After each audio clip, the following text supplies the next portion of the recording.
Konaseema centre for migration సేవలను కొనియాడిన ముఖ్యమంత్రి ఈ ఆఫీస్ దస్త్రాల పరిష్కారంలో జిల్లాకు ప్రథమ స్థానం, జాయింట్ కలెక్టర్ టి నిశాంతి బదిలీ, ఇలా పలు అంశాలతో కూడిన డాక్టర్ బిఆర్ అంబేద్కర్ కోనసీమ జిల్లా సమాచార లేఖను ఇప్పుడు విందాం. వ్యాఖ్యానం కోనసీమ జిల్లా ఆకాశవాణి ప్రతినిధి కేవీఎస్ఎన్ మూర్తి. మన ఆరోగ్యం మన బాధ్యతని హెచ్పివి టీకాను 14 ఏళ్లు దాటి 15 ఏళ్ల లోపు బాలికలకు వేయించి గర్భాశయ క్యాన్సర్ను దూరం చేయాలని జిల్లా కలెక్టర్ ఆర్ మహేష్ కుమార్ పిలుపునిచ్చారు. అమలాపురం కలెక్టరేట్లో హెచ్పివి వ్యాక్సిన్ ప్రచార బ్యానర్ను ఆయన ఆవిష్కరించారు. ఈ సందర్భంగా కలెక్టర్ మాట్లాడుతూ 14 ఏళ్ల బాలికల కోసం హెచ్పివి టీకా డ్రైవ్ను కేంద్ర ప్రభుత్వం ప్రారంభించిందని తెలిపారు. మహిళల సాధికారతకు ప్రభుత్వాలు ఎన్నో పథకాలు అమలు చేస్తున్నాయని, వాటిని సద్వినియోగం చేసుకుని ప్రతి మహిళ ఆర్థికంగా బలోపేతం కావాలని జిల్లా ఎస్పీ రాహుల్ మీనా పేర్కొన్నారు. అమలాపురం కలెక్టరేట్ గోదావరి భవన్లో డిఆర్డీఏ, ఐసిడిఎస్ సంయుక్త ఆధ్వర్యంలో జాతీయ మహిళా దినోత్సవ వేడుకలను జిల్లా ఎస్పీ జ్యోతి ప్రజ్వలన చేసి ప్రారంభించారు. ఈ సందర్భంగా ఎస్పీ మాట్లాడుతూ మహిళలు ఆర్థికాభివృద్ధికి కేంద్ర రాష్ట్ర ప్రభుత్వాలు ఎంతో ప్రాధాన్యతనిస్తున్నాయన్నారు. ప్రతి మహిళ ఒక పారిశ్రామికవేత్తగా ఎదగాలన్నారు. కోనసీమ సెంటర్ ఫర్ మైగ్రేషన్ ఏర్పాటుపై సీఎం చంద్రబాబు నాయుడు అభినందనలు తెలిపారు. వెలగపూడి సచివాలయంలో జరిగిన 6వ జిల్లా కలెక్టర్ల సమావేశంలో జిల్లాలో నిర్వహిస్తున్న కోనసీమ సెంటర్ ఫర్ మైగ్రేషన్ మంచి ఫలితాలను సాధించడంపై కలెక్టర్ను ముఖ్యమంత్రి అభినందించారు.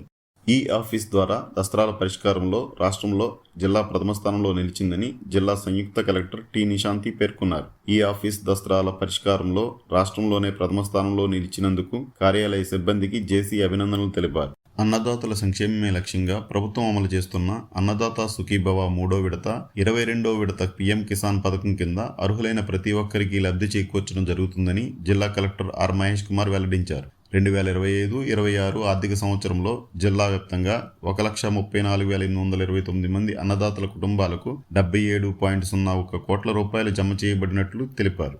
కాట్రేనికోన మండలం నీళ్లరేవు, గచ్చకాయలపర, వాసాలతిప్ప, ఎస్యానం సముద్రతీర ప్రాంతంలో సుమారు 50,000 గుడ్లు సేకరించి ఇంక్యుబేషన్ సెంటర్లో 45 రోజులు భద్రపరచగా తొలి దశలో 300 తాబేలు పిల్లలు జన్మించాయని, వీటిని గచ్చకాయలపర వద్ద సముద్రంలో విడిచిపెట్టినట్లు జిల్లా కలెక్టర్ ఆర్ మహేష్ కుమార్ వెల్లడించారు. మత సామరస్యం, ఆత్మీయతకు ఇఫ్తార్ విందు ప్రతీక అని జిల్లా జాయింట్ కలెక్టర్ టి నిశాంతి పేర్కొన్నారు. అమలాపురం సత్యనారాయణ గార్డెన్స్లో జిల్లా మైనారిటీ సంక్షేమ శాఖ ఆధ్వర్యంలో రంజాన్ మాసాన్ని పురస్కరించుకుని ఏర్పాటు చేసిన ఇఫ్తార్ విందు కార్యక్రమంలో జాయింట్ కలెక్టర్ పాల్గొన్నారు. ఈ సందర్భంగా ఆమె ముస్లిం సోదరులకు హృదయపూర్వక రంజాన్ శుభాకాంక్షలు తెలిపారు. పవిత్ర రంజాన్ మాసం క్రమశిక్షణకు, దాతృత్వానికి మరియు సహనానికి ప్రతీక అన్నారు. దివ్యాంగులు ఎవరిపైన ఆధారపడకుండా ఆత్మగౌరవంతో జీవనాన్ని సాగించేలా చేయడమే రాష్ట్ర ప్రభుత్వ ప్రధాన లక్ష్యమని జిల్లా జాయింట్ కలెక్టర్ టి నిశాంతి పేర్కొన్నారు. అమలాపురం ఆర్టీసీ బస్టాండ్ వద్ద దివ్యాంగ శక్తి దివ్యాంగులకు ఉచిత బస్సు ప్రయాణాన్ని జిల్లా స్థాయిలో ఆమె ప్రారంభించారు. ఈ సందర్భంగా జేసీ మాట్లాడుతూ ఈ పథకం దివ్యాంగుల చరిత్రలో ఒక సువర్ణ అధ్యాయమన్నారు. శ్రీశక్తి బస్సుల్లో దివ్యాంగులు ఉచితంగా ప్రయాణించేందుకు ప్రభుత్వం వెసులుబాటు కల్పించిందన్నారు. భారతీయ సంస్కృతిలో నూతన సంవత్సరానికి ప్రతీకగా భావించే ఉగాది పండుగ ప్రతి ఒక్కరి జీవితంలో కొత్త ఆశలు, సంకల్పాలకు నాంది పలుకుతుందని సమగ్ర శిక్ష ఏపీసీ జి మమ్మీ తెలిపారు. అమలాపురం కలెక్టరేట్లో శ్రీ పరాభవనామ సంవత్సర ఉగాది వేడుకలను వేద పఠనం, పంచాంగ శ్రావణం, వేద పండితుల సన్మాన కార్యక్రమంతో అధికారికంగా ఘనంగా నిర్వహించారు. ఈ సందర్భంగా వేద పండితులు సంఖ్యాశాస్త్ర ప్రకారం ఈ సంవత్సరం సంఖ్యల సమీకరణాలను వివరించారు. జిల్లాలో గృహ వినియోగం కోసం ప్రభుత్వం అందించే సబ్సిడీ సిలిండర్లను హోటళ్లు, రెస్టారెంట్లు లేదా ఇతర వ్యాపార సంస్థల్లో వాడటం చట్టరీత్యా నేరమని జిల్లా పౌర సరఫరాల అధికారి ఎడప ఉదయభాస్కర్ అన్నారు.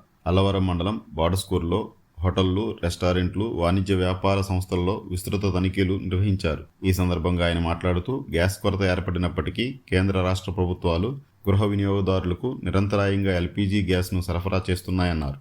జిల్లా జాయింట్ కలెక్టర్ టి నిశాంతి బదిలీపై అల్లూరి సీతారామరాజు జిల్లా కలెక్టర్గా వెళ్లారు. జిల్లాలో జేసీ తనదైన శైలిలో పలు కార్యక్రమాలు విజయవంతంగా నిర్వహించారు. యోగాంధ్ర ద్వారా వరల్డ్ బుక్ ఆఫ్ రికార్డ్, ఈ ఆఫీస్ మీకోసం కార్యక్రమాలను రాష్ట్ర స్థాయిలో ముందంజలో నిలుపుతూ జిల్లాపై చెరగని ముద్ర వేశారని జిల్లా కలెక్టర్ ఆర్ మహేష్ కుమార్ పేర్కొన్నారు. అమలాపురం కలెక్టరేట్లో జిల్లా కలెక్టర్గా పదోన్నతి పొంది అల్లూరి సీతారామరాజు జిల్లాకు వెళుతున్న టి నిశాంతిని ఘనంగా సన్మానించారు. ఇప్పటి వరకు డాక్టర్ బిఆర్ అంబేద్కర్ కోనసీమ జిల్లా సమాచార లేఖను విన్నారు. మరిన్ని కొత్త వార్తా విశేషాలతో ఏప్రిల్ నెల సమాచార లేఖలో కలుసుకుందాం. కేవీఎస్ఎన్ మూర్తి, డాక్టర్ బిఆర్ అంబేద్కర్ కోనసీమ జిల్లా ఆకాశవాణి ప్రతినిధి.